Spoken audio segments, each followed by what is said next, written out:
आप होम्योपैथिक तरीका इलाज को ज़रूर अपनाएँ, ज़रूर इख्तियार करें, कंसल्ट ज़रूर करें किसी न किसी मौके पे और इसको बिल्कुल हल्का मत लें और इंशाअल्लाह आप जब इसको अपनाएँगे, इसका तरीक़ेकार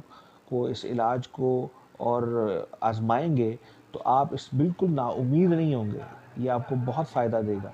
और बहुत से परेशानियों से, लॉन्ग टर्म परेशानियों से सारी-सारी उम्र लोग दवाइयाँ खाते रहते हैं, ट्रैंक्विलाइज़र्स लेते रहते हैं, मुख्तलिफ़ किस्म की सुकून आवर अद्वियात इस्तेमाल करते रहते हैं, तो उससे इंशाअल्लाह जान छूट जाएगी, ठीक है? तो उस हवाले से आप इसको ज़हन में रखें, किसी मुस्तनद मुआलिज से रुजू करें, उसकी सरपरस्ती के अंदर, उसकी कंसल्टेशन के साथ जो है वो अद्वियात इस्तेमाल करें। इंशाअल्लाह इससे आपको भी बहुत फ़ायदा होगा, अपने अपने प्यारों को, जिनको अलग-थलग किया हुआ है, जिनको आप ला इलाज समझते हैं, यानी उनको भी जो है वो अपनी रोज़मर्रा ज़िंदगी में अपने साथ आप शामिल कर सकेंगे।